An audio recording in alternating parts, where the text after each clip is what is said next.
How many of these terms have you heard before? Options, derivatives, price to earning ratios, yield curve inversion, leverage, market cap, Sharpe ratio, hedging, and short selling. You'd probably say you've heard of at least 2 or 3 of these. I spoke in a recent video about being scared of speaking to a financial expert to plan for my retirement because I just knew I'd look a bit daft if I didn't understand all this stuff. After all, you'd be forgiven for thinking that to invest wisely, you need to understand all this stuff. And that is exactly what the financial experts want you to think. They'll hit you with a range of these specifically to bamboozle you and to lead you to feel relieved that you're finally in the hands of an expert. I'll tell you the one phrase that they don't seem to speak about, and that is expense ratio. It's one of the most important, but strangely, just often gets left off the table. We'll come back to that later. But first, a story. Have you heard of Warren Buffett? He was born August 30th in 1930 and is widely regarded as one of the greatest investors of all time, known as the Oracle of Omaha, and is a proponent of long-term investment and frugality, famously living a very modest lifestyle despite his wealth. Oh, and his wealth? His net worth is around, I don't know, just $120 billion. Well, in 2008, he made a bet, $1 million bet that sent shockwaves through the financial world. What was this bet, and how does it reveal a powerful truth about investing that anyone can use? Yes, anyone, especially you. As ever, this isn't financial advice. I'm not a financial advisor, and I'm sure as hell not your financial advisor. I'm someone that's used the principles that you see in this video to retire 5 years ago at the age of 51, and my wife at the time was 49, I think. And if you want to do the same, I recommend subscribing to this channel and watching this series that takes you through exactly how I did it. And make sure you ring that little bell so you know when more videos in the series come out. And what I'm about to share with you is more important than you might think. I'll tell you why after I've explained it. So back to the story. The year was 2008 and Warren Buffett challenged active fund managers to a $1 million bet that he could outperform any of them over a 10-year period, with the winnings going to charity. Now you might think this isn't a fair bet. After all, Buffett is known as the Oracle from Omaha.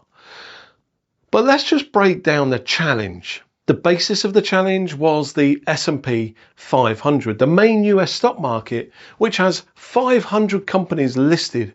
As you can see, 500 is a lot of companies. Too many for a graphic, so I'm just going to take a subset of 100 companies because that fits on the screen better. Well, a wealth management company took him up on his bet, and they're called Protégé Partners. They took the bet and they put together 5 funds by 5 fund managers that they thought could beat Buffett. So that isn't fair, is it? 5 bright, highly paid fund managers against one man. Look at the old fella. What does he know, eh? So let's look at the contrast in their approaches. First, the sharp-suited fund managers believe they can beat the market by picking stocks and timing the market using many of those complex terms I used at the start of the video. And to do this doesn't come cheap. To pick the stocks, time the market, hedge their options, use complex equity derivatives, well, it all costs money. Don't get me started even on the cost of champagne these days.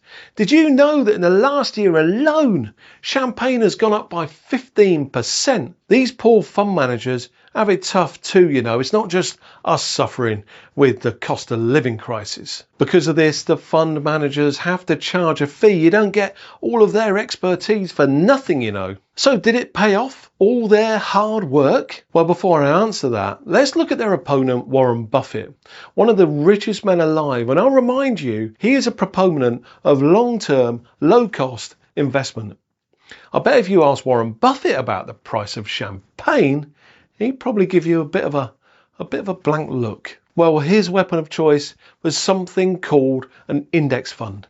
An index fund is a passive investment, remember that phrase, passive, that simply tracks the performance of a market as a whole. And in this case, the S&P 500, the top 500 companies in the US. So what are the benefits of an index fund?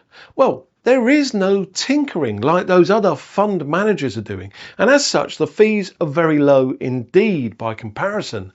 And there was no active management to think about. You just set it and forget it. With it being low cost, that means that more money stays invested and working for you rather than being used for those fund managers to contribute to their fund for champagne and their champagne lifestyle. But you know that this isn't the main benefit. You should be sat down to hear this information. And if it's the first time you've ever heard it and you didn't go a little bit faint, rewind and listen to this again. For the extra money that you pay to fund managers to actively, remember that phrase, actively select your investments for you, the obvious reason you do this is that you get better results, surely. Well, did you know that over any 10-year period, active managed funds fail to beat the index 80% of the time?